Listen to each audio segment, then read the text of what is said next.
have the unique pleasure of sitting here with, I'm going to put a "the" in front because it is the Kevin Sears. Oh, boy. Yeah.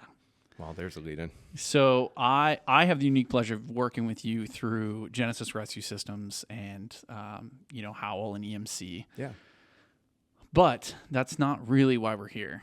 So you have a very unique history when it comes to the fire service and kind of your come up through the whole thing and your progression, and there's some really interesting things that have happened to you along the way. Sure. Which I'm sure we'll get into. But why don't you tell us kind of, tell the viewers or the listeners rather, your name, kind of what you're doing now, and then I think we'll take it back after that. And please do it all by using acronyms. Well, oh, yeah. I love acronyms. We'll get to that too. Well, I agreed to this because I didn't think there were going to be cameras, but now that I know there's cameras, I'm going to really scale it back. Yeah. Cannot leave now. And you guys, you brought me down to a level of giving me a miniature chair. So, yeah. Humility. We like humility. Yeah, right. Break him down. He'll start confessing. So my name's Kevin. I am from the Chicago metro area. I have lived there my entire life. I have a wife and two beautiful daughters, junior in high school and a junior in college. And I entered the fire service at a very, very young age in that arena out there. So, I guess taking it back to where I had started. So the town that I had grown up in had an all-volunteer fire department. Big town, but for a town of that size, they still had a volunteer fire department. So I wasn't able to really latch on to hanging out with those guys, growing up and things like that, because they would only come to the firehouse when there was a fire. That's when you saw the blue lights flying through town and things like that. Yep. I'd get on my bike and chase them down and see if I could Yeah. beat them to the fire. And then it was, Did you? Well, no, because I didn't want to question whether I was arriving before that. That's a good point. Yeah. But the neighboring department was the Orland Fire District, and that was a bigger town, growing organization and things like that. And I used to ride my bicycle up there, and those guys were unbelievable. I mean, for a time of like questionable liability and things like that, they let me do a lot.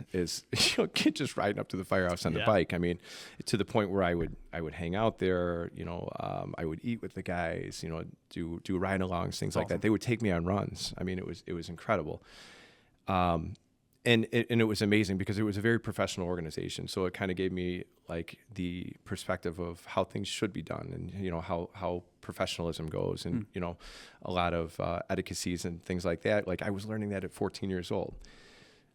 So at that age, I was trying to get into something more formalized, but back then there weren't a lot of explorer programs or cadet programs and things like that. So there was a department on the south side of Chicago in a suburb, and they had like an informal cadet program.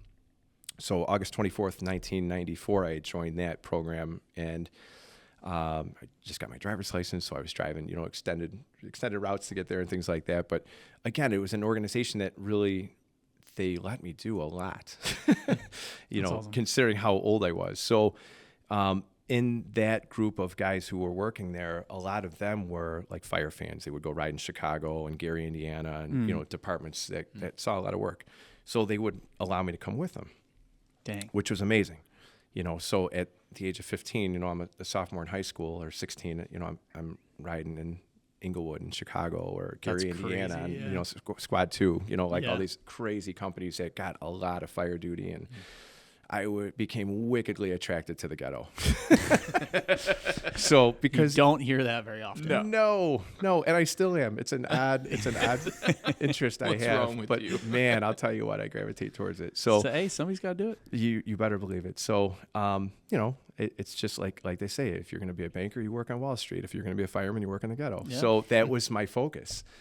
And obviously I was very young, and one of the guys who was probably in that 23 range, now that I think about it, he was hired part-time at the city of Markham, which was a south suburb of Chicago, and it really just in a impoverished area that had a lot of gangs and violence and drugs, and which comes fire duty. Mm-hmm. So he's like, you got to come down here, come ride down here. This is where you need to be. So I had the opportunity to come do ride-alongs in that town, and I was taken under the wing of which, still was one of my mentors, George Hopman, a captain, who did not care how old I was. He's like, you're with me, buddy. Like we're you're riding. Nice. Yeah. And again, some things that you could never get along or around, doing like I was driving engines.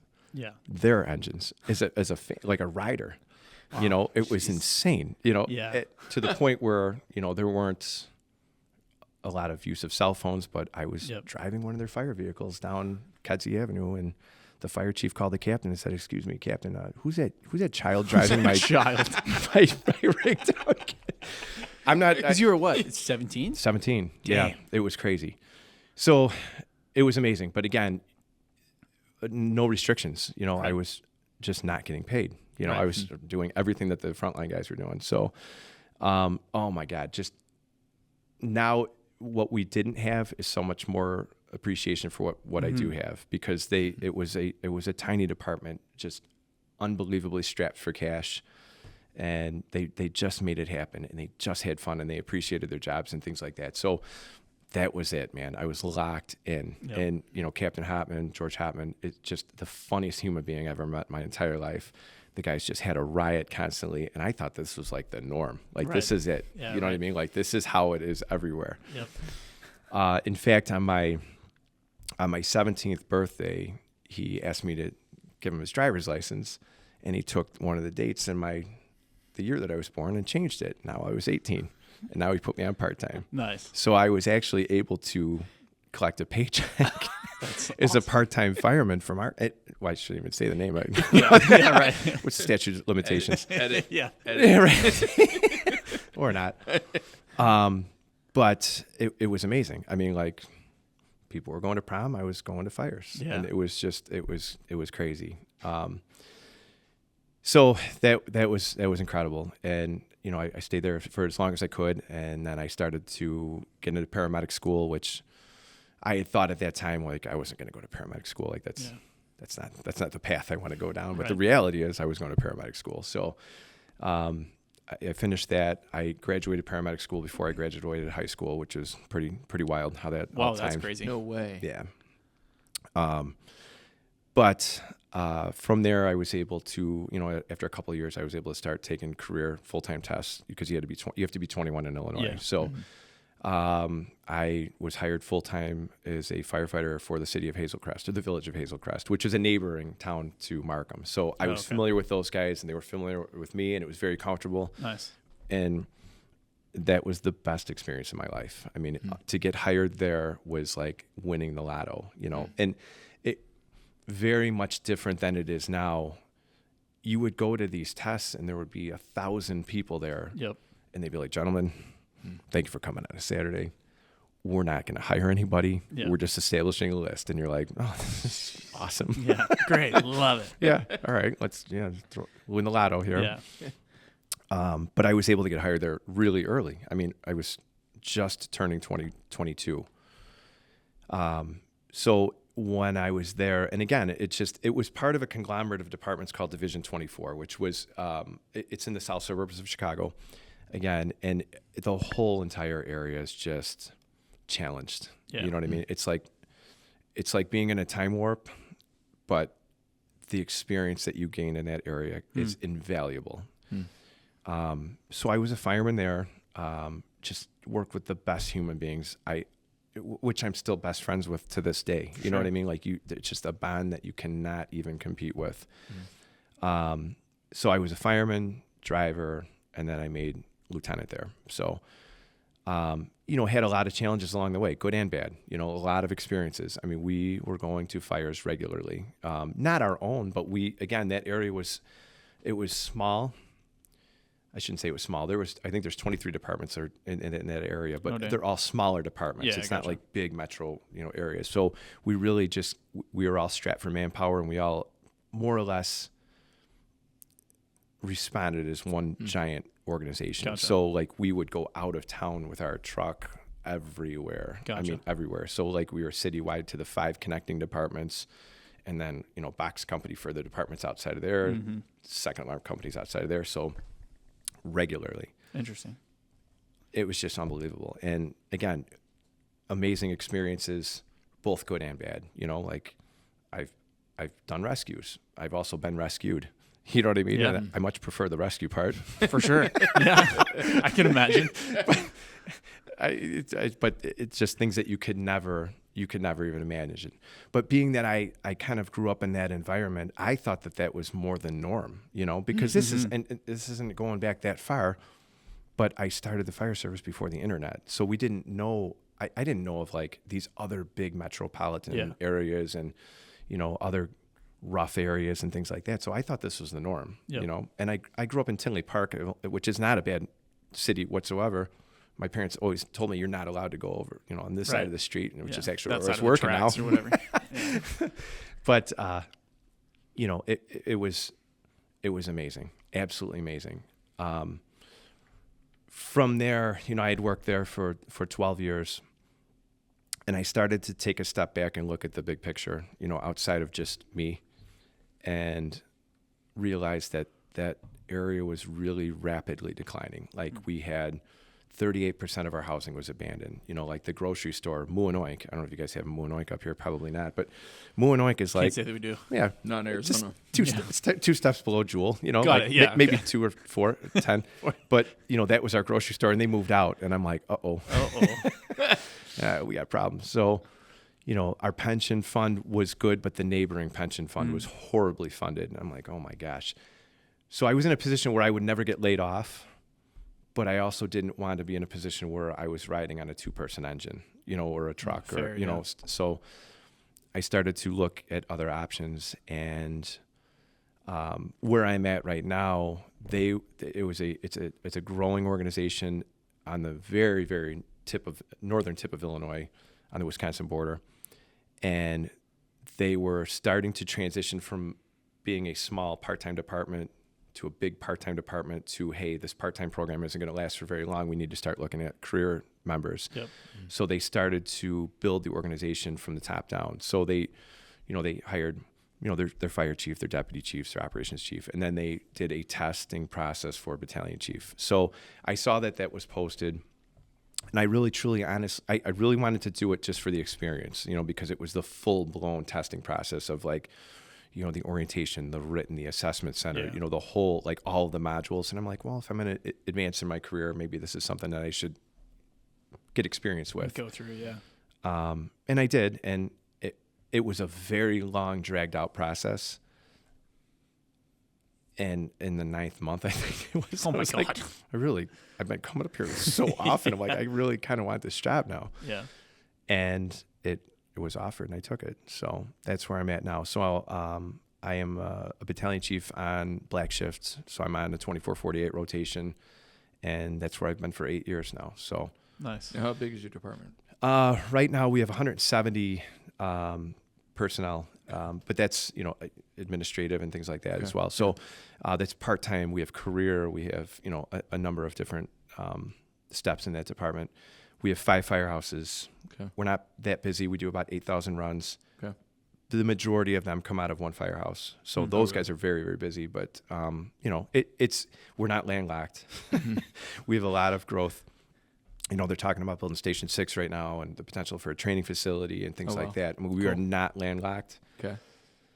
But through succession, I also don't probably have a whole lot of time left there just because I'm at the backswing of my career. So it's amazing. We have so many young people, and we have the opportunity to grow, and just the place is a blank canvas right now. Mm-hmm. So it's incredible. And we have, again, so many young people who started part-time in that organization or hired career at the same place. And, sometimes you get the grumblings, oh, I want to go here. Why? You know what I mean? Like, just tell me why. I would never tell anybody, don't go somewhere else, or, you shouldn't take that job, or, those guys suck, even though I might have that opinion of some places, but I would never do that. But sometimes I'm asking like, why? Like, what's the end What are goal? you What are you really looking after? for? Yeah. You know, or is it money? Because if you go for money, you're not going to do your job as much. You know, you might be running the wheels off your ambulance, but you're not going to get the variety of calls. You know, if you're after the fires, then you have to watch out for your family, because there's a chance that if you go to a community with a lot of fire duty, you know, you're probably not going to get paid as well, you know, and it's not going to be as comfortable. So understand you're going to need a side job, you know. So there's so many different things. And right now, like the membership just got a very, very nice bump in pay, you know, to be comparable with the other agencies in the area and things like that.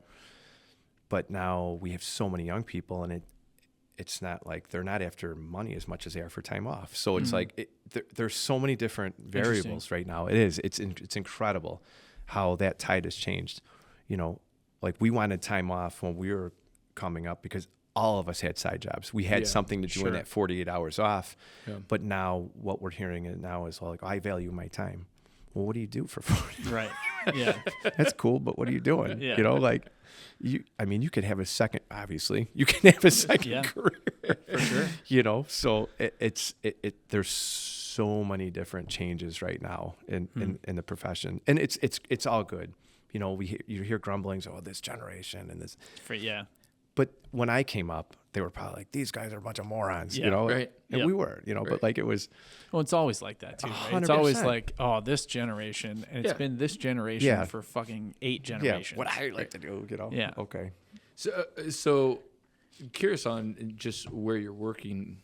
You talked about, I think, 25 agencies in that area. Now, what does that look like now?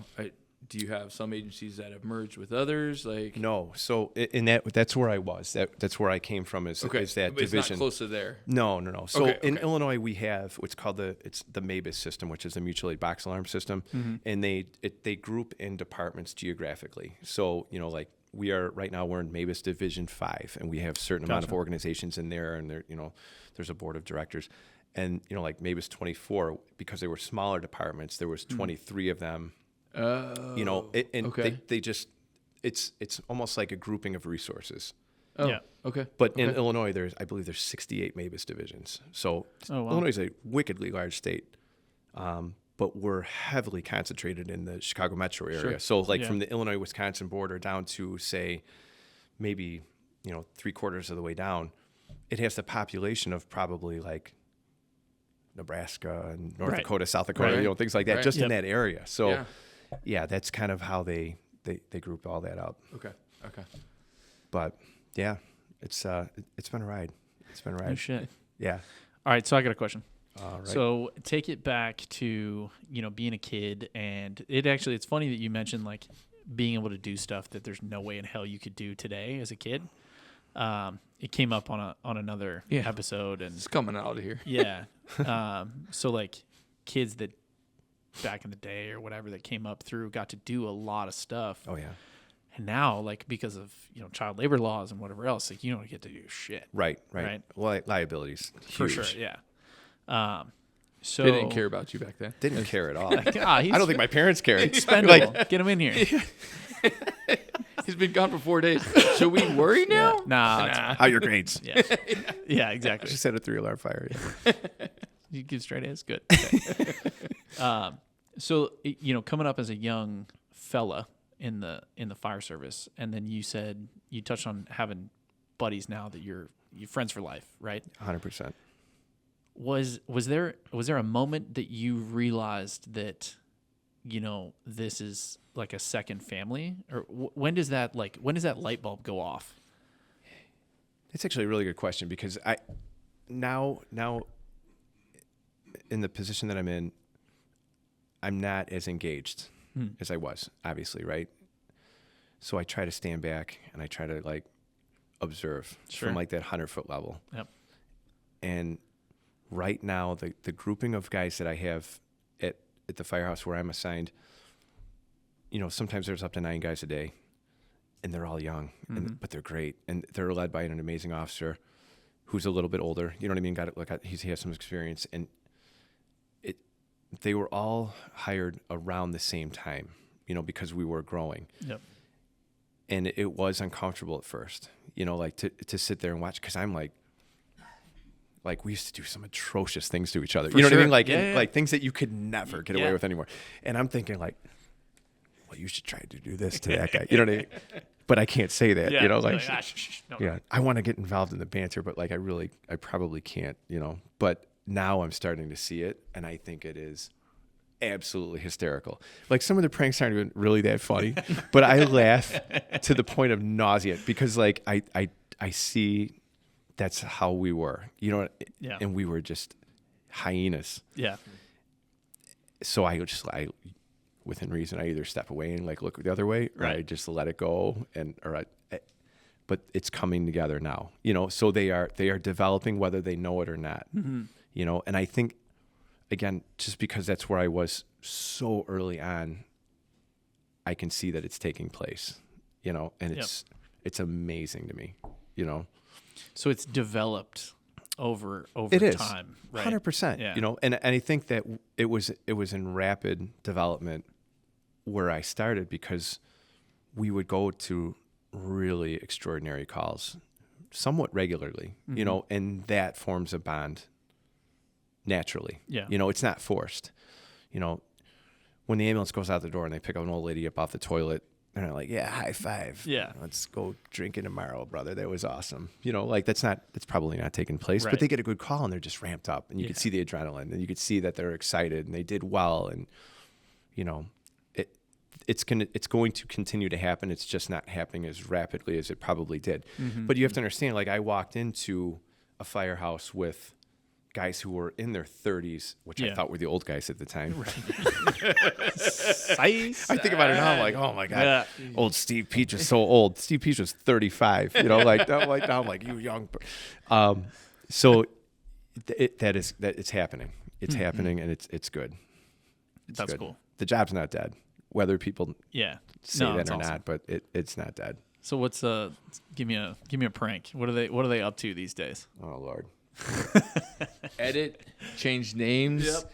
I didn't see this the other day, put it in a different department. I heard about this through somebody else. Here's what ruins these guys. They video record everything. Oh, dude, why? We were literally why would you do this? We were just talking about that. Yeah. That's been the downfall of all of it, is fucking videos. Right. I mean, like when I was on Markham as a kid, I remember our entire firehouse was called to the chief's office. We were all wearing Hawaiian shirts. And we're sitting like in a semicircle around this tyrant of a chief. And, you know, he's like, I can't believe. It's just hysterical that we're sitting in their firehouse office with Hawaiian shirts on. And he's like, here's your write-up. And the captain, you know, stood up and he's like, are we done? Yeah, we're done. And he walked behind his desk to the shredder. And he just took that write-up and he's like, I mean, it was like that, like, oh my God. And, you know, I'm like 17 years old. Yeah. I'm like, oh my God, this dude is a vulture. Now, here's the problem, though, is that, like, growing up, like, I thought that was the norm. Sure. So that was the benchmark. I'm like, yeah, all right. Probably not the best benchmark. You knew what you could and could not get away with. Yeah. Again, between the statutes of limitation and the legal system and HR and things like that. But yeah, he was the habitual line crosser. Yeah. Which I became the habitual line crosser. So no, I mean, it's funny. Like I said, they do some things, man. You know, the confetti cannons, I think they're the funniest thing I've ever seen in my entire life. I didn't even know these things existed. That's big now, isn't it? Oh, big in your face. Yeah. You're coming through the door, you know? Yeah. No, they're doing That's a number of things. One of them tried pulling a prank not too long ago. I mean, it wasn't funny, but like I wasn't gonna be like, all right, you got to do better than that. You're like, I'm gonna put his bet on cans. Ooh, cool. You know. No. So I just wanted to kind of set the benchmark of retaliation. You know. Mm-hmm. So I went out in the parking lot and I took a photograph of his car and I put it on Craigslist. Now, he probably had... that's stuff kids don't know about. Right. So you want to look at your phone all the time. What's Craigslist? Yeah. So he probably had a $25,000 car, but I made this huge narrative. You know, my grandma's putting in a home and she can't drive any longer. Nice. She donated this car. So I just need to get rid of it because I'm moving to Montana. So I put it on there for like $12,000. but I put his phone number, you know. So we're standing at the back of the firehouse, and you just hear ding, ding, you know, like That's so funny. He's like, what? He keeps looking at us. I'm like, what's wrong with your phone? And then he's like, no, my car's not for sale. You know, like I hear him walking away. No, He's on the phone. No. absolutely no. It's his car. You know, Yeah. they're like, you don't have the gray Jetta, you know. He's like, I well, do. I do, but like my car's How not do you for sale. know that? Yeah, right. Who is this? Yeah. I just give him a tap on the shoulder. I'm like, Yeah. that's where it's at. That's it. So, but then I realized that like I can't do that stuff anymore. You know what I mean? Right. Like I can't. And that was a couple of years ago. So again, statute of limitations. He probably learned a lesson that day, though. I would hope so. Yeah. Well, But You what know? lesson is that? do better. Yeah, Do do better. better. Achieve. Set your better. goals high. Yeah, Yeah, like exactly. put thought into these things. I'm gonna put his bet on cans. Stupid. If you're gonna do it. Do it. You gotta do it. Do it up. That's right. Yeah. Oh, that's funny. Yeah. So too crazy, but So you made the mention a couple times about I didn't know what the norm was. You've mentioned it in a couple different avenues. When and how do you understand, okay, this is not normal? Like, because you're in an isolated environment, sure. and I think this is popular in the fire service in general, where they think all fire departments, all fire agencies operate this way. Right.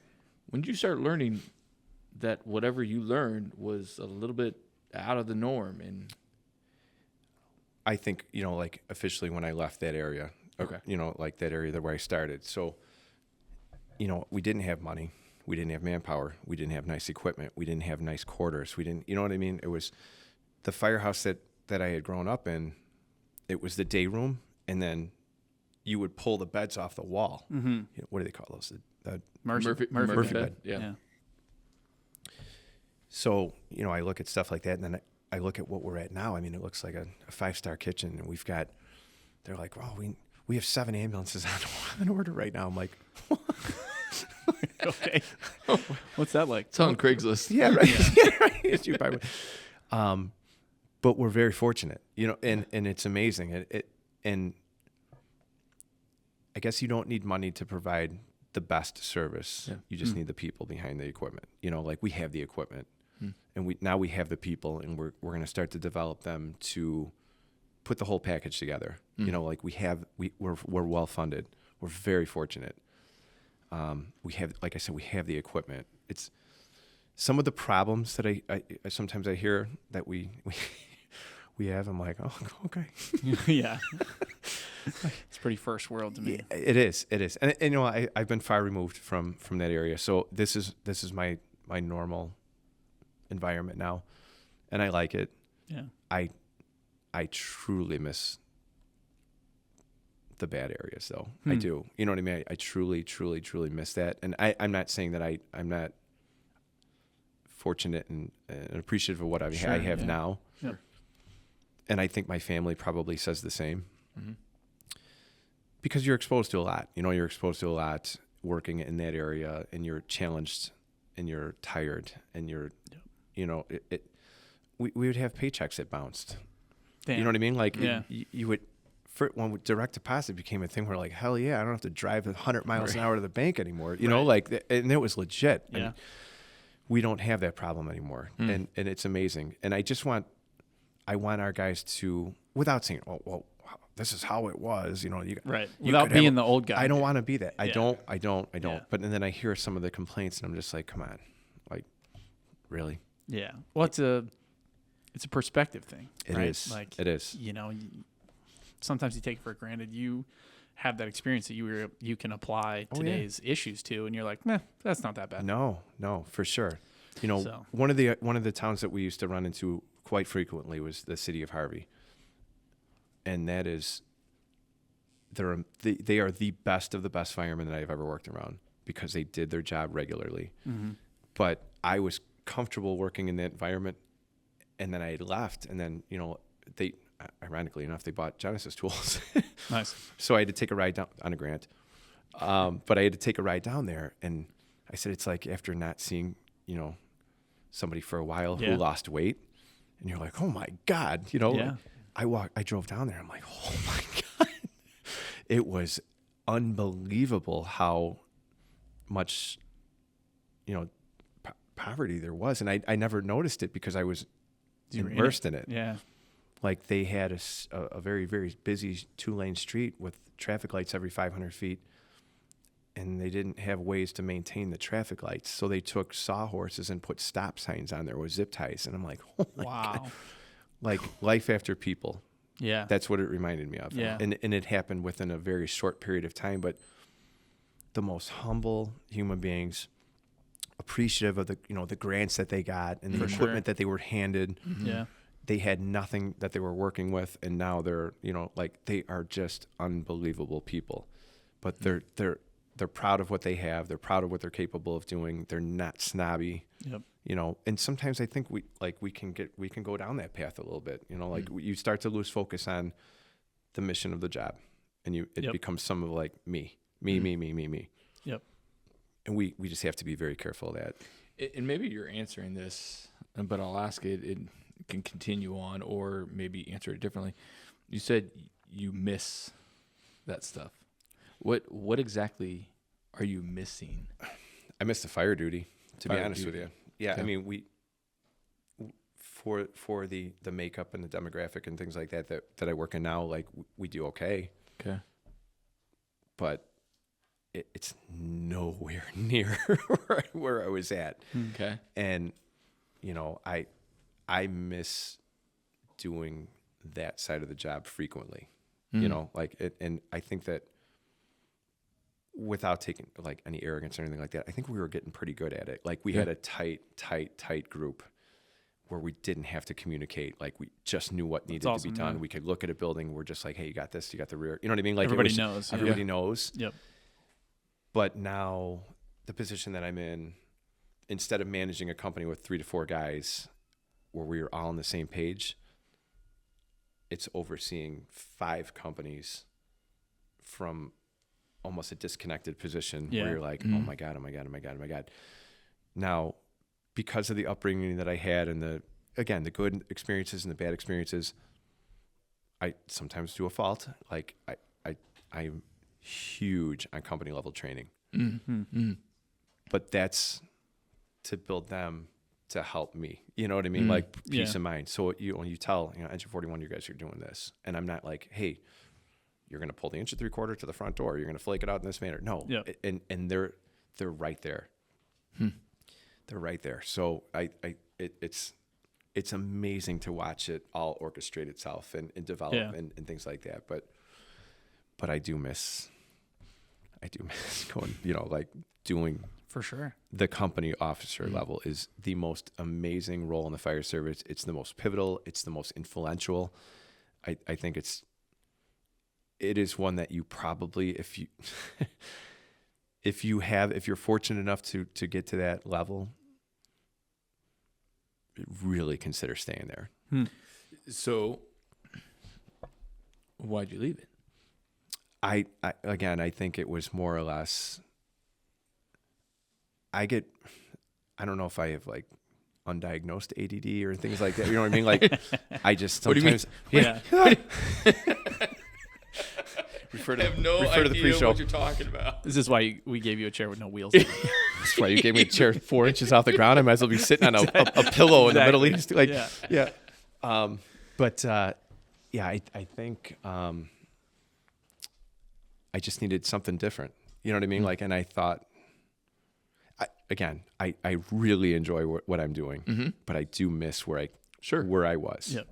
And I think you could say that without looking in your current present situation and not having, and having gratitude at the same time, but also missing elements. And that's why I asked the question, because there's certain elements that you miss. Sure.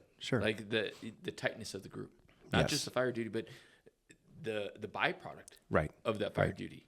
Right. Yeah. And so the cohesiveness that is required of constantly running calls and constantly working. For sure. Yes. I mean, those things, that's hard to replicate. It is. And, and in that role, that like, I guess you could term it like the middle management position. Sure.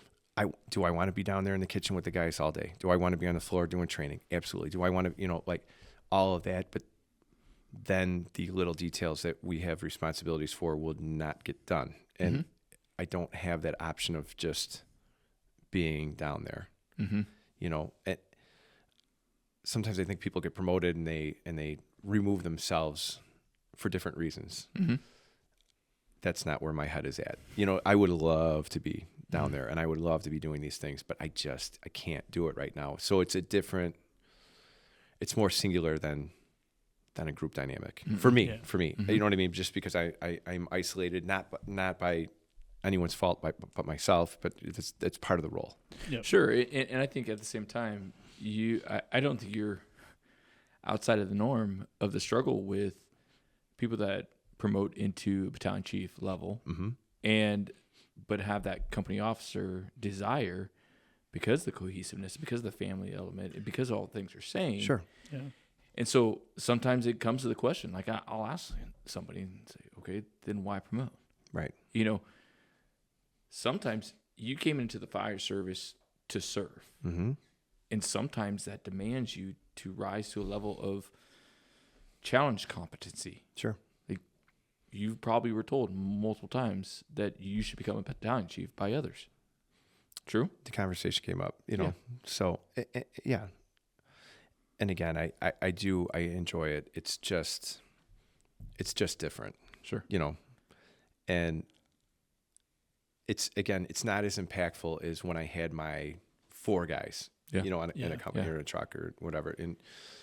But I try to bring that to the you know, the 5 firehouses that we have now. Right. You know, it's just. That's what I was going to say. You have influence at a much higher level now. For sure. So you do, and I think that's awesome, right? Where you can now share or teach or coach what you've learned over the years. Sure. To, 5 houses now, not just 4 guys or 5 guys. Right. And then, they can take and spread. So your reach is so much wider now. It is. Which is fantastic. Yeah. Yeah, that's a great way of putting it, RJ. So there you go. That's I think I'll stay. Well, it's just like, you hear the term like 10X thrown around all the time, and it's how do you take, like, especially you in like the coaching side of things, how do you go from 1-on-1 to 1-on-10 or 1-on-20? Like, how do you increase your reach, right? So I think that's directly related. And it's a challenge. Like, it's funny you were talking about that. Like, when a deputy chief challenges me and says, hey, how do you take this 1-on-1 coaching onto the streets? Mm-hmm. I told him, I can't. Sure. Like, that's not what I do. Right. And he goes, cool, figure it out. Yeah. What am I supposed to do with that? Yes, Chief. Yes, it's really, like professional development. Like we started a professional development committee at our organization, primarily focusing on the up and coming acting company officer positions and developing our company officers. Right. To really like informally develop a succession plan. And it's good. So, we're doing a lot of trainings and things like that in-house with our own officers and whatnot, to bring a lot of different perspective to the guys who are up and coming, because we do, like I said, when I say blank canvas for our organization, I can't even begin to describe how much, like, it can go a number of different directions. I think it's going in the right direction, but we definitely need guys to recognize that, like, the opportunity they have there is unbelievable. It's where a lot of the fire departments, the bigger fire departments in the Chicago metro area, were at in the early 90s is where we're at right now. Yep. And we just need them to run with it, and they're starting to. They are. Yeah. They're unbelievable. But they just need to, like, kind of start believing in themselves. And they need the experience. You can't fake experience. You can't catapult it. You can't fast track it. Yep. So that's kind of what we're at right now. Is we by demand, we are putting people in positions where in a bigger organization that's more established, they probably wouldn't have the opportunity to do for 10 years. Yeah. We're throwing at them in 3. Gotcha. You know what I mean? So it's a lot. It's a lot to. It's like herding cats. Yeah.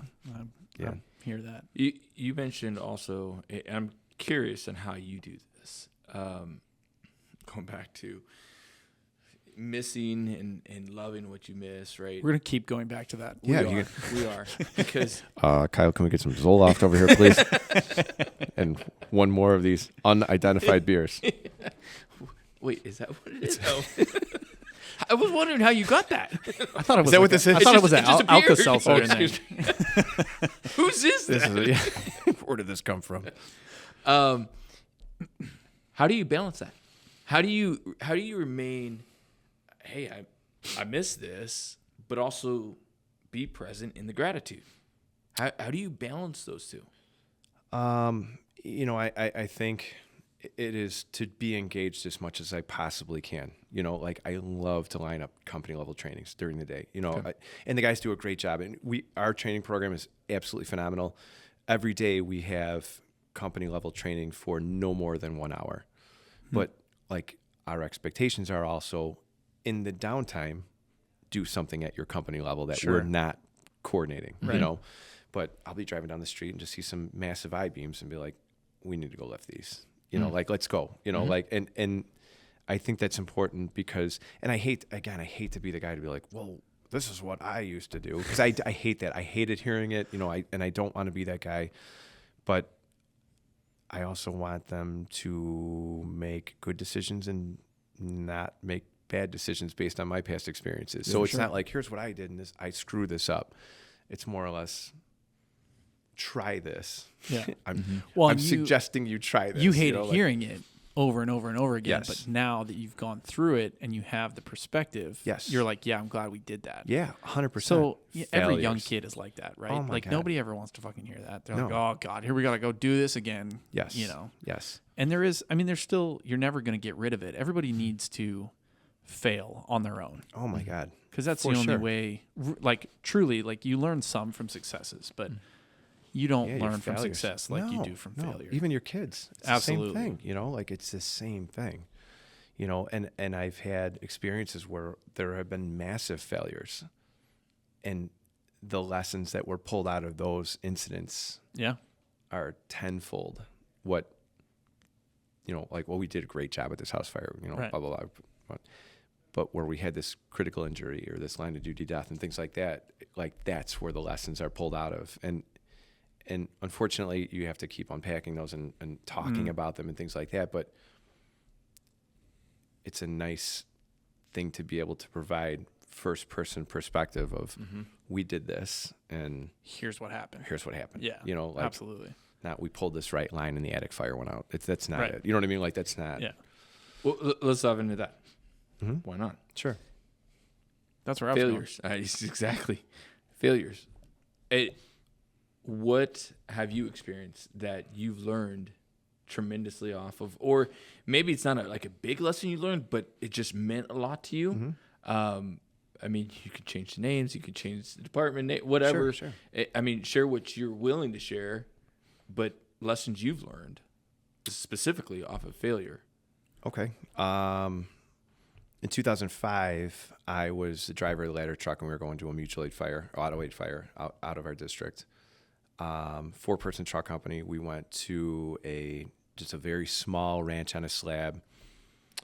But the ranch on the slab with the 2-car garage was being used as a chop shop.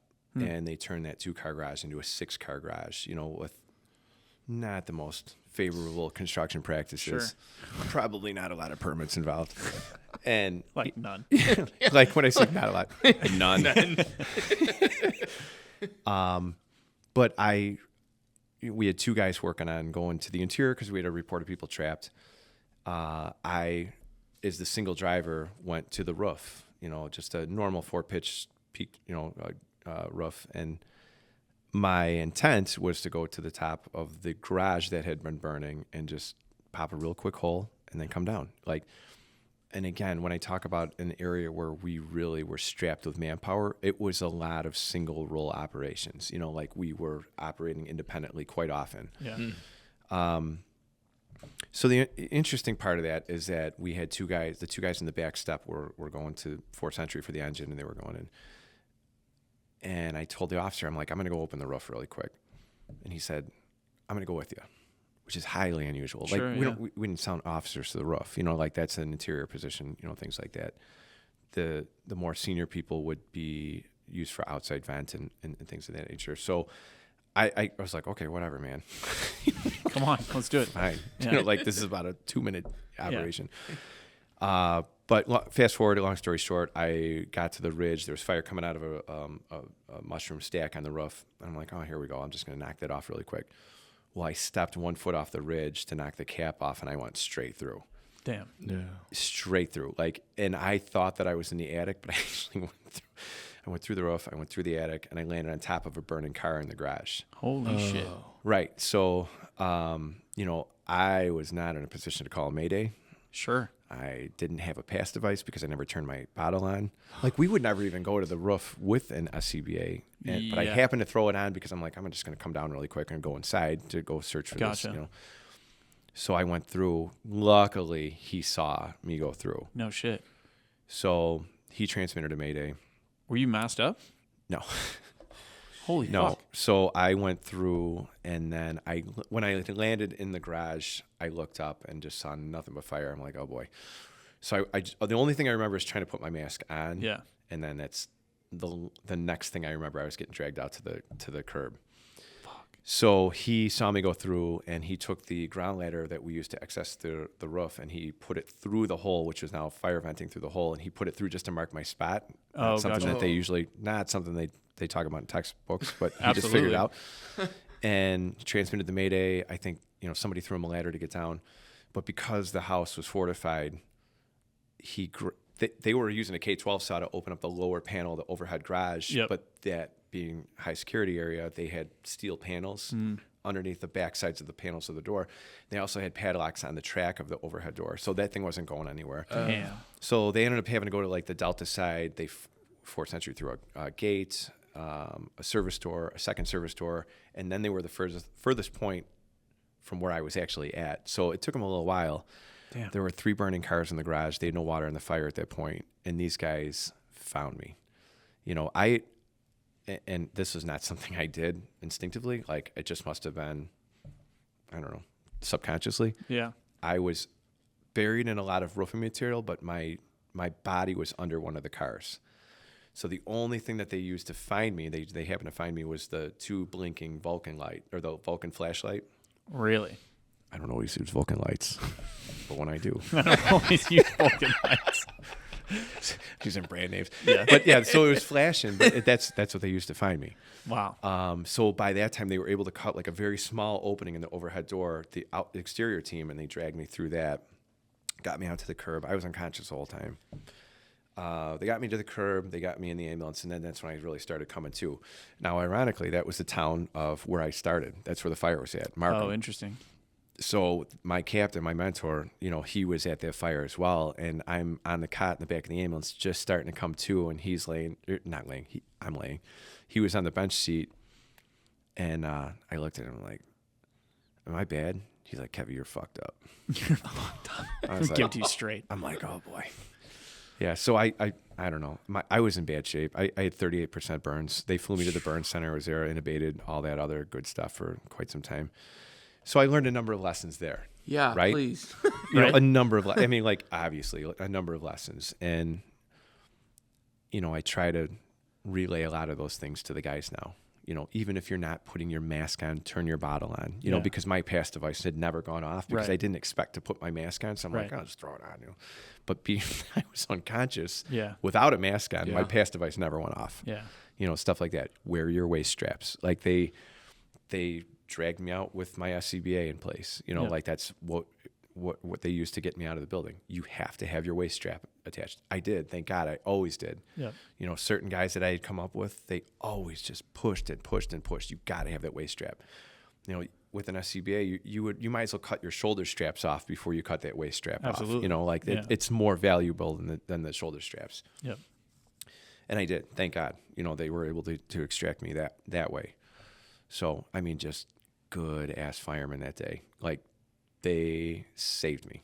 Damn. That's the only reason I'm here. Honest to God. They put themselves ahead of, they put me ahead of themselves. Yeah. And that's the only reason I'm here. Because there's a lot of lessons you learn from this.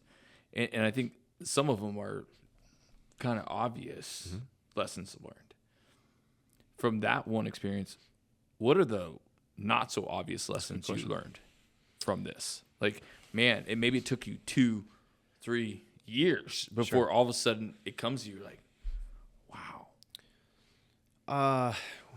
On that particular, I would say, don't become complacent. You know what I mean? Like that was a Sunday. It was in January. You know, Sundays at the Firehouse. You're like, oh man. You know what I mean? Yep. Like we were go-getters, man. It was like we even hear the first word structure or building, we were out the door. Yep. And we were hauling ass to that fire. Laughing along the way. You know what I mean? Like just goofing around. Like, there's a report of people trapped. We're like, we'll just see about that. You know what I mean? Like it was, but that's how we operated. Like we were comfortable, you know, but maybe comfortable to a fault. You know, like don't operate on the roof by yourself. Because if I wasn't up there alone, which was very common, no one would have known. You know what I mean? Like I would have been missing for the bulk of the fire before they realized that I wasn't coming down. There was some stuff that went your way that day. 100%. I mean, divine intervention. Yeah, that's crazy. For sure. You know, building construction. You know, like that was obviously it was a four pitch roof. It's like an elevated sidewalk at that point. It's not a big deal, but it was lightweight. It wasn't connected correctly. You know, like just I was complacent in the fact that I didn't sound the roof before I stepped off the ridge, which really there wasn't a ridge, but because I was like, well, it's right there. I'm just going to knock this off. Right. If I had, maybe I realized that it wasn't going to support the weight of me. Yeah. You know, and I would be okay. Just a number of things, like obviously, you know, up to including them affecting the rescue. Like you have to know firefighter drags. You have to be. You have to understand your thermal imaging camera. Yep. You know, that was one of the tools that they used to get the layout of the building. It wasn't to find me. It was to figure out what they were about to get themselves involved in. Yep. Wow. They had the thermal imaging camera, and it was transitioning into that low intensity or, you know, whatever. But we had just gone through like thermal imaging training prior to that. So the company officer was probably very comfortable with what he was seeing and what he was processing. Forcible entry, building construction, fire behavior. I mean, you could really go into like a laundry list of different things from one fire that something occurred within the first 8 minutes. Yeah. And this is a nothing building and nothing, you know, like it it wasn't like, oh man, we got 5 floors of fire. It was, it was a shithole. It was, you know what I mean? It was a dump that we go to regularly. Like we used to call those our training buildings, you know, they're 900 square foot ranch and a slab. And that's what the makeup of the buildings that we were going to frequently. Yeah. But you know, look where it ended up. Well, and you just rattled off probably 5 or 6 different disciplines of training that all then happen and need to come to the forefront at the same time right now. Unsupervised. Correct. Right. So that's if that isn't a testament to staying on top of training, I don't know what is. And that's what I'm saying. And people, you know, those who don't like to train will probably like say, well, he's a training Nazi, or, you know, and I'm not, I don't know if we should say Nazi, but like, anyway, at this point, I guess, a training. So, I'm not, but I have such a deep appreciation for the positive effects of it. You know, absolutely. Versus, well, I mean, you're going to get me out of the chair for a little while. No, this is your job. Right. This is why we're making 6 figures. You know, like this is we're providing the service based on your ability to perform. So how do you deal with those that push back against training? Obviously, they still have to do it. Sure. But there's also guys that train and guys that train well. Sure. And I'm sure that is a challenge at times. It is. How do you deal with those? Truth be told, I think a lot of the people who work on our shift conform. You know what I mean? Like, I think that if it's a culture thing, it is a culture. And again, I think it's based on the members having the buy-in and not questioning it and not griping about it. And do they behind closed doors? Probably. I'm cool with it. Yeah. Whatever. Yeah. You know what I mean? But you're still showing up. You're still doing it. We're still hitting our objectives. Like, but I think that again, because the department is so young right now, it's the norm. Yeah. I don't think that we could pull off what we do if we were trying to create the same program in a department that's been 100 years established, like Interesting. Local 4. I don't know, you know what I mean? Like they've yeah. been around for eons, and you're going there like, we're going to throw ladders. They're like, throw this. Yeah. Right. I'll give you something to throw. Yeah, I'll give you something to throw and throw this at you. But like, it's young enough where it's the norm now. So there really isn't as much griping as you would probably expect. Mm-hmm. But we also we won't have formalized training for 3 hours either. It's not like when we do ladders, it's not like this is the beam. This is the optimal climbing angle. It's not. We're throwing ladders to the 3rd floor of an old folks home. You know what I mean? Like, get it done. You're out of here. Yep. That's it. And then once you're done with your 1 hour rotation, just go do it somewhere else. If you're coming back from an automatic alarm, just stop, throw some ladders against the building. Yeah. So when it comes down to it, it's muscle memory. It's natural. Mm-hmm. Yep. But it's the members. It's not me. It's just that they have bought in, to that. Yep. And for those who don't, I could care less. You know what I mean? Like, just go work somewhere else. I know it sounds terrible, but like, I don't. That's not what we're looking for. It's not the pushback. It's understand why you're doing it. Right. It's not to fill time. They're busy. They're busy enough doing things that For sure. Again, it's when the rubber meets the road. Yeah. It's so you can do your job, independent or with your company. Yeah. If that makes sense. Yeah. And it's, you have these stories and experiences where, once again, I'll say it again, I don't care, we're repeating ourselves, but you have a perception of training that makes you appreciate training. Sure. Right? Sure. Oh, absolutely. Until you have that, you don't. Right. Which is unfortunate because you can't, there's literally no way you could tell somebody till you're blue in the face, but until they sort of realize it and have their own perception of it, right, there's no way that you can give it to them. No. I mean, we're not working in a factory, where it's repetitious and you know what to expect every single day and things like that. Like, you get that curveball, use your training as your basic foundation and your fundamentals, and build on that based on what you're thrown. For sure. But you have to get the fundamentals down. Like, it is critical. Yeah. That's why we are getting paid. Right. Yeah. Well, and you said train for like rescue training or like saving your own training. Yeah. You should never have to use that training. You shouldn't. But if Kevin Sears falls to the roof and you got to go get his dumb ass, you better know how to drag somebody out. Yeah, that's the expectation. Exactly. And we talk about that. We talk about that like in the beginning of the year. Every year, we sit down as an entire shift. Here's what I'm looking for. These are the specifics. You know what I mean? It's not like, do a good job, show up for work on time. You know what I mean? Like, it's, I need that SCBA checked out before you get your coffee. Like, is that me? I think that might be you. Oh my God. Are you serious right now? It's my first podcast. You were not invited back. Yeah, sorry, buddy. Rule number 1. Phone on silent. Jesus. Jeez, man. Oh my God. Somebody take that apple juice out of here. Yeah, get it out of here. Doing. But no, absolutely. So, yeah, it's been a good ride. No shit. I do not. I don't want to leave it. You know what I mean? Like, I'm right there, like, timing wise. Like, it's the pension system was set up a certain way for a certain reason. Yep. So you can live a productive life afterwards and things like that. And I think that's something that has to be factored in. Yeah. So I'm like getting pretty close to that number. But am I ready to leave? I don't think so. I mean, I think mentally, like, and again, as a company officer, I don't think I would be. The role I'm in right now, it's just there's so many other complexities to it. Yeah. Where you're like, okay, yeah, I'm good with that. Yep.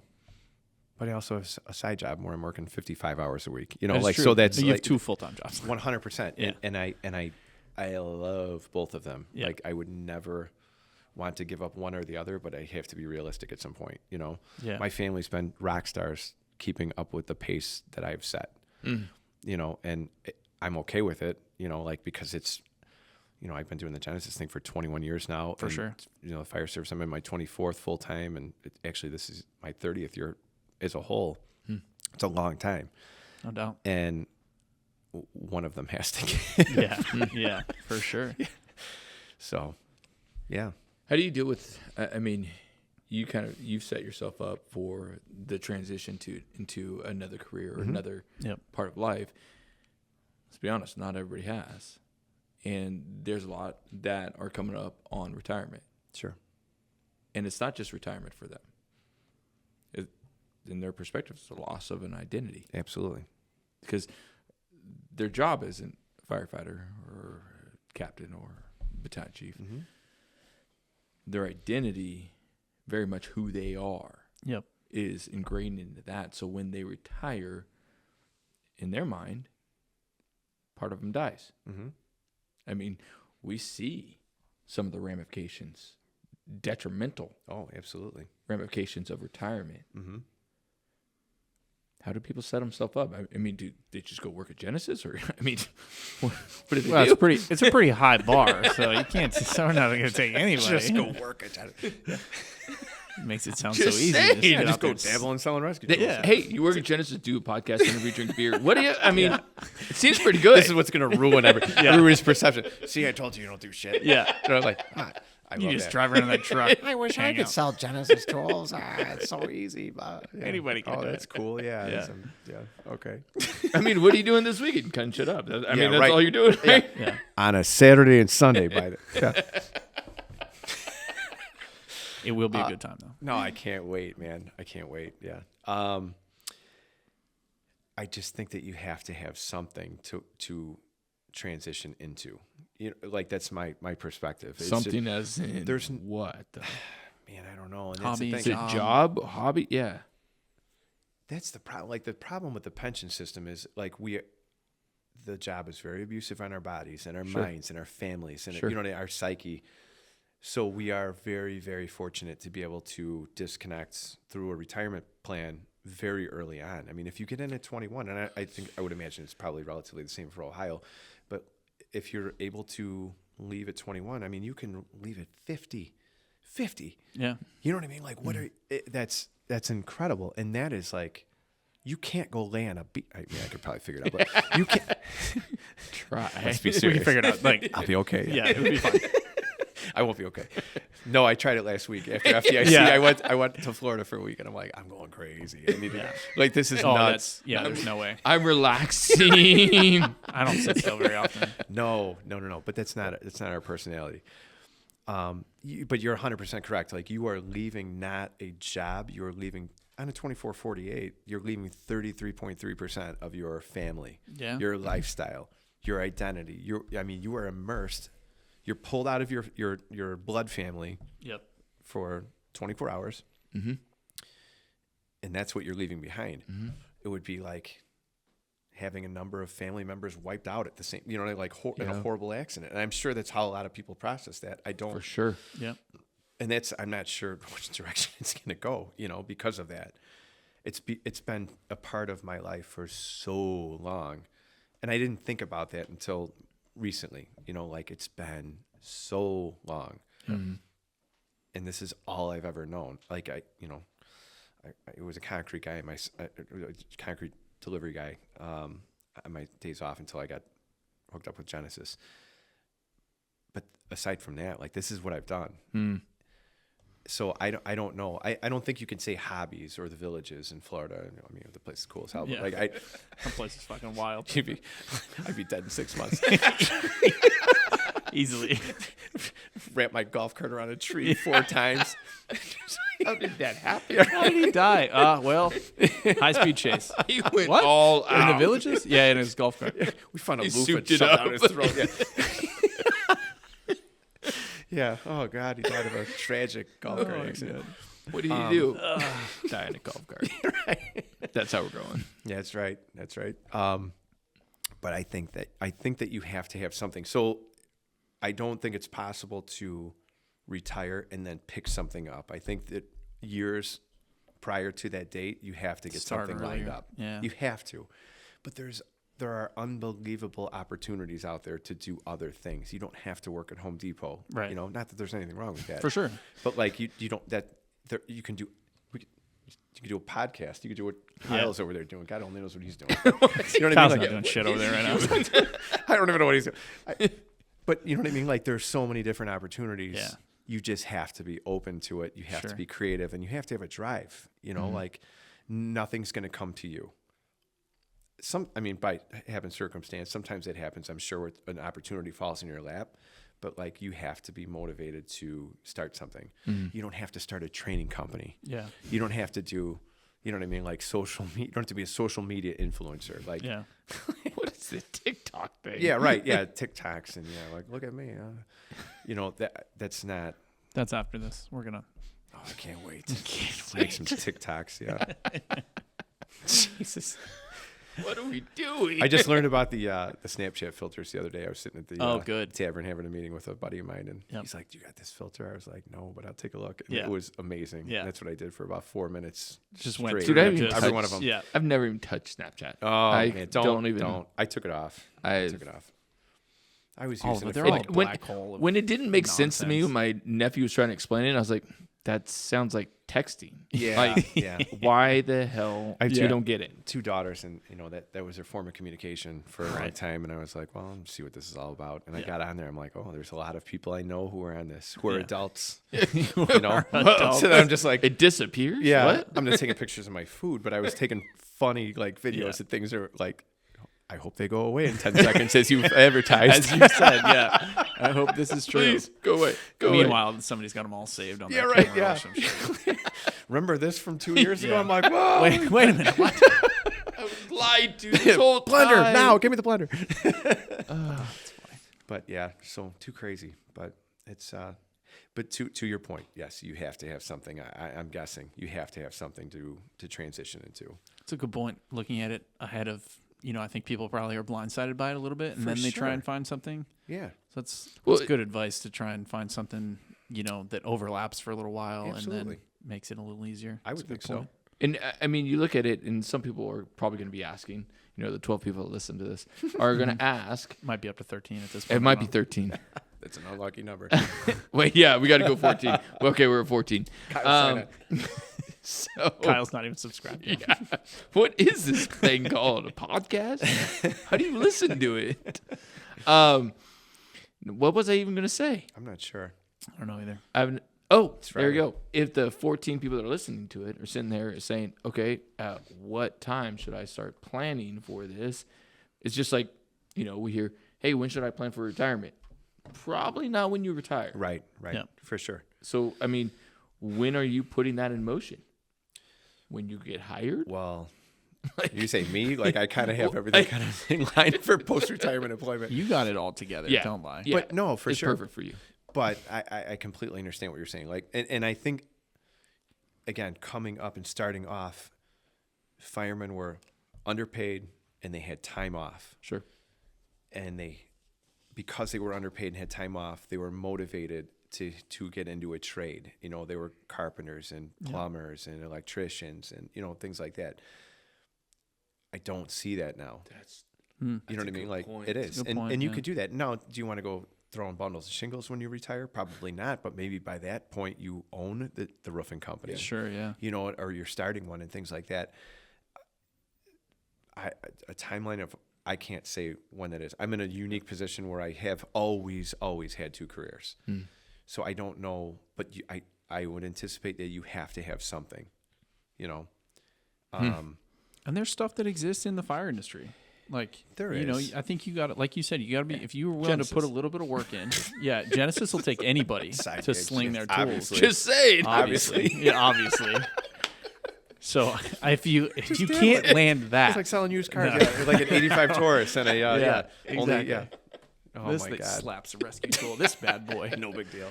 But I think there's plenty of things that exist Sure. in this. You mentioned your district is growing and you guys are evolving. The entire industry is the same way Yeah, right now. for I sure. mean, there's new companies popping up. There's new technology.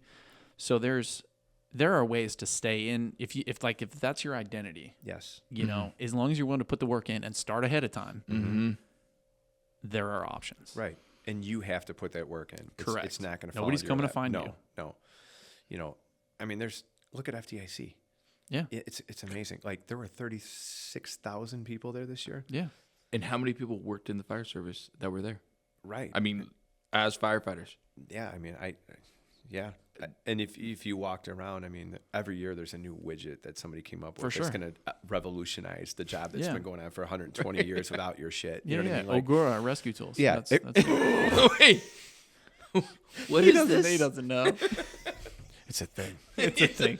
Just go look it up. You strap it to a drill. Yeah. But anyway, but somebody will buy something. You Sure. know what I mean? Like Yeah. you can come up with any new finagled product. Yeah. Somebody's going to buy it. You know, like whether it's right, wrong, or indifferent. But Oh, and it's never going to stop. No. Technology changes every No. day. I mean, we'll bring you back season 2. We'll talk about We're having a season 2? vehicle technology advancements. Like Yeah. that's a whole. We got extended. We got season 2 going. I think we'll so. see. Yeah. Okay. Yeah. Netflix picked us up. Okay. Sweet. That's Netflix. fantastic. oh boy. yeah. What is Finally. this Netflix you speak of? Yeah. It's Not like watching crime it's like series TikTok. It's anymore. like TikTok. Yeah. Does it disappear too? That's Snapchat. We're going way too far down. Wait. that rabbit hole. Everything my Dang wife it. picks on Netflix is like, you know, he True was, crime He was documentaries. minding his own business and then he died. Yeah. You know, like, oh, Yeah. here we go. There We're was- in a series now. It was So- a whole series about somebody falling down a flight of stairs. It was a whole thing. So, okay. But you also keyed on something else that I think is vitally important. So as soon as you get hired in the fire industry, you get a second job because that's what you said you should do. So meanwhile, you have a wife, 2 kids, Sure. and the support on that end has to be fantastic because usually a wife likes to have a husband Yes. and kids like to have a dad. Yeah.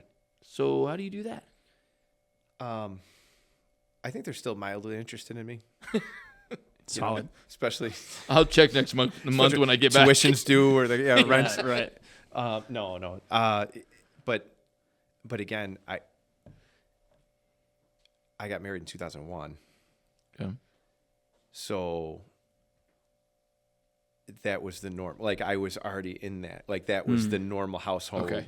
You Yeah. know what I mean? Like makeup and commitment and things like that. So, Okay. and my wife stayed home for a number of years to raise the kids because I think that's so incredibly important, which caused me to work even more. Right. Yeah. Exactly. You know, but you know, now she's got an amazing career with a school district and things like that because our kids are in so many different things and they're scattered all over the place.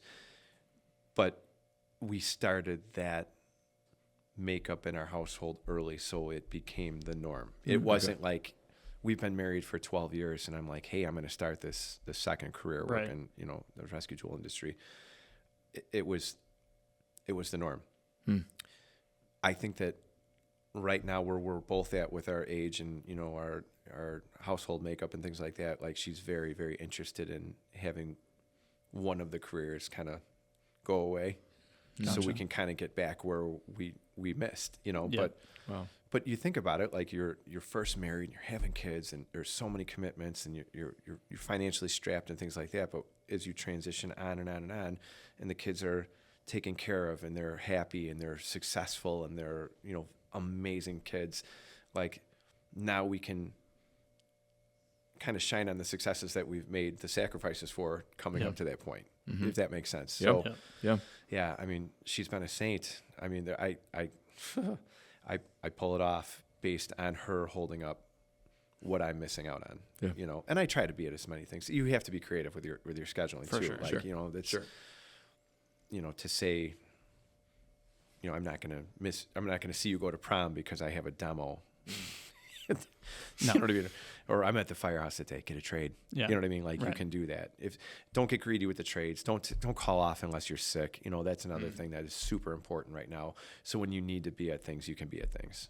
You know, like, oh, it's the Cubs home opener today. I'm going to call off. No, don't do that. You know what I mean? Don't do that because Besides, it's the Cubs, so. yeah, better than Yeah.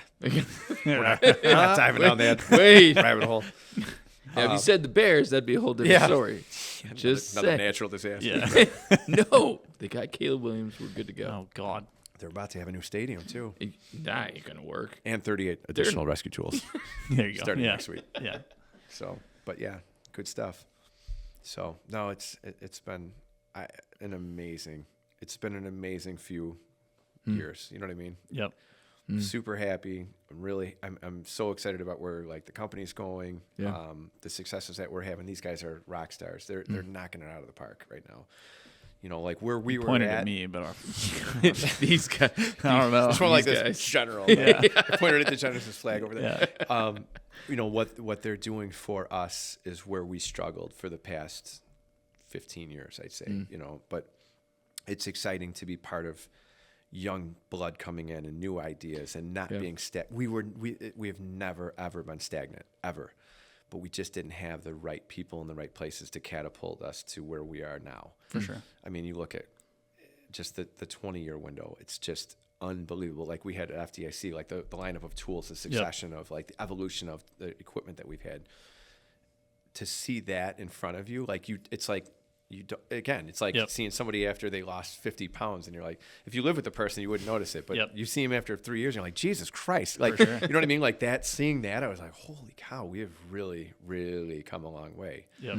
And again, just to understand, like I'm on the backswing right now and that's what I'm going to be probably more involved in. Sure. It's exciting. Yeah. You know, like it's super exciting because it's refreshing. Yeah. You know, you're not jumping into like, oh, I got to retire. It's like I'm jumping into, you know, this officially full time. You know what I mean? Like in theory, right. But I'm not jumping into the unknown. I'm jumping into something that like you're like, damn, I gotta keep riding this wave because this is fun. Yeah. You know, like that side of the business again, just like the fire service, like that's your family. 33% of the life. Mm-hmm.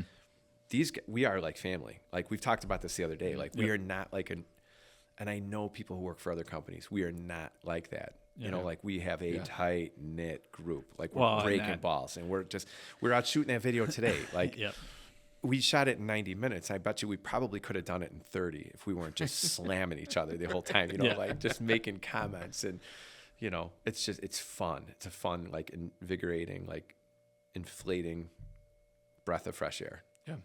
So it's good stuff. It's awesome. Yeah. What are we on time? Because we're out of respect for your time, obviously. But I want to ask a question because I know something's got to happen. Oh boy. Go ahead. All right. We're going on the lighter Kyle side. You're an important man though. Like, do you got anywhere to be? You got another few minutes? I could tell you, but I shut my phone off after it started ringing Freaked out. unnecessarily during the podcast. He broke. Shut up. I don't know how you put this on vibrate. Kyle, broom. Oh, God. I'm good, man. I'm here till Sunday. Might need to. All right. So I'm looking on the lighter side. Have you ever said after a call or in the middle of a call, did that just happen? Oh, my God. Yeah. Absolutely. Okay, we want some deep. Yeah, we want the ones that like pop. Like, yes, Man, you have to tell us this. Whoa! Somebody's trying to get in. Did that just happen? Yeah. Yeah. Oh my God! I wish I could give you a specific example. I 100% are confident that happened probably last week. You know what I mean? Like that frequently. Like you guys know, it just it's the strangest things that you could never even. Hey, we've got a llama on fire walking out of a barn. Yeah, we did have a llama on fire. Yeah, is that right? Yeah. Well, I mean, that would be amazing. That was fun. Yeah. I just went to Crash Course Village and I saw a peacock running around. Like, I'm like, did that just happen? I'm like, a little peacock. Yeah, my last shift, and I don't go on EMS calls like whatsoever. Mm-hmm. I'm not due on them. I'm not expected to be there. But the fellows went on a psych evaluation, and I just happened to hear as they were responding, they said that it is a child on the roof of the house, you know, and he's in a standoff. That's kind of like where it was portrayed in the CAD notes, a standoff with a 10-year-old. What? I'm like, okay. What exactly does that even mean? What is that? Yeah, I got a couple things going on right now. I'm gonna go take a peek. You know, please see what's interpret going on. this. Yeah, and it's very unfortunate. I mean, laughing about it, it's probably not the most tasteful, but like this kid was on a 12-pitch roof on a Cape Cod on the ridge, Dang. sprinting back and forth. I mean, a non-walkable pitch for the normal adult male, and maybe like it's not normal. And he was beelining back and forth, and I was like, oh my God. Dang. Yeah, and we pretty much were held captive by this kid for about, I'd say, every bit of 70 minutes. I mean, we had the tower ladder up. We had ladders thrown on all four sides of this building. The cops have no idea what to do. They're reaching at him every time he would go. He would jump from What was he doing? He was just going ape shit. You know, like he was off his rocker. And again, I think there's a long history of, just problems. Yeah. Okay. But because it was a known address for the ambulance. Okay. Okay. I didn't know the address right off the top of my head just because, again, when I heard, I'm like, let's go check it out. Yeah. But yeah, we were running out of options, really, to be honest with you. And I thought back, I'm like, this is what I enjoy, like coming up with ways to solve the problem. Solutions. And I didn't. I didn't. The kid ended up not. Okay, who got the lasso? Like, hey, horse. Listen, I mean, firefighting on a horse. true. I keep on telling you guys this. We had a cop climb a 16-foot ladder on the front porch, and that kid came up and like judo chopped the top rung of that ladder with a cop, and he started going backwards to the point where we're pulling the ladder back into the house. And I was like, just get down. Just get down. One of our guys, because he's more comfortable on ladders and roofs and things like that, he went up there to try to grab the kid, and then the cop's like, I don't want you to get hurt. So I'm like, we need to figure out who's handling this. For sure. Is this a fire incident? Is it an EMS incident? Is it a police incident? And where are we at? He's like, well, I'm going to get the psych services or whatever out here, the negotiator. I'm like, and then I heard taser. I'm like, really? That sounds like a bad idea. Sounds like a great this kid, idea. I mean, he was running from the ridge down to the gutter line, and the gutter line on a 1.5-story frame is maybe 10 feet. I'm like, well, okay, if he goes off that, we're in. But he's running up and down a 12-pitch roof. RJ, he grabbed books at one point and was running one-handed up and down this baby with what? Where did he get the book? Well, it's funny you asked. So he came. There was funny you mentioned that. Yeah. 1.5-story frame. There was a gable side window, and there were two police officers. Every time he would run past, they would try to grab him, and then he was like getting mad, so he was trying to kick the window out. But he made the police officers back up further into the room, and then he reached into the window and grabbed a couple books. And I'm like, okay, maybe he's going to sit down and read, and we can. No, he was using them to throw at us. So. But then he would go up to the top of the dormer window on like the Delta side of that's adding another 10 feet. So, and then he's trying to reach for trees to jump into the tree. And I'm like, dude, I don't know what to do. I think any hostage negotiator class should involve talking a 2 to 10-year-old into doing something they don't want to do. And then they're just like, yeah, man, you're good. You graduate. You win. If you could, yeah. You got a 3-year-old. Man, sure as hell, man. One of the medics from our ambulance, after we backed the tower down, we rebattered it, we shot it down the street because it was agitating him. We moved the ambulance down the street. He finally just sweet-talked him, and then, I don't know, if he must have been gassed because he was running back and forth on this thing for a long time, and I'm like, he's going to fall out and fall off this roof. Right, yeah. But yeah, he finally just was like, I'm going to jump down. I jump off the roof all the time. I'm like, well, you should have told us that when we got here. Right. We would have been We'd out been of less here. worried. Yeah. 62 minutes ago. Yeah. But he jumped down, and they were just, best friends on the front porch. Wow. Just crazy. But again, it was a terrible situation in retrospect because I know that there's a there's a long history, psych problems, and it's a problem that's plaguing the fire service right absolutely. now. It's probably 40% of our EMS runs. Yeah. But looking at it, I'm like, what do we? To your question, I'm like, what did that just happen? Yeah. You know what I mean? Like, who's got a plan? On? Yeah. There's no book. There's no IFTA book. Right. There's no IFTA chapters like 10-year-old running. Okay. So I think there should be a book written. Oh, God. On let's write it. Is there enough paper? Did that just happen? Is there enough paper in the world? No. And that's the beauty of it. We just keep on adding to it. Yeah. Oh, yeah. It's like a journal. Yeah, hey, for sure. Second podcast. Did that just happen? Did that just happen? There you go. Unbelievable. There you go. Yeah, so good stuff. Good stuff, man. Well, I appreciate your time. Man, this has been a blast. Yeah. It is. I was terrified, especially when I saw the cameras coming in here. I'm like, what in the world is no going big on? Kyle, and you got terrified. He calmed me down. He talked me off the roof.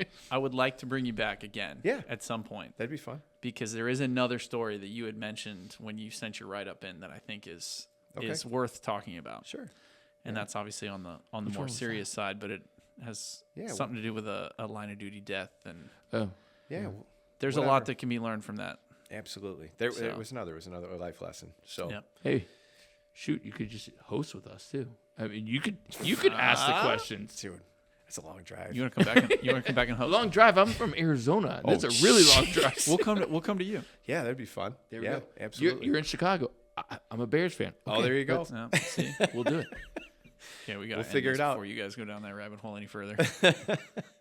Hey, No, just saying. It's been awesome. I appreciate the opportunity you guys invite me because it's fun. is fun. It's a good group and it's nice to just chit chat. Yeah. So Cool. good stuff. Thanks, you. buddy. Thank you guys. Appreciate it. Appreciate your time. Yeah, absolutely. Till next time. Thank you. Thank you.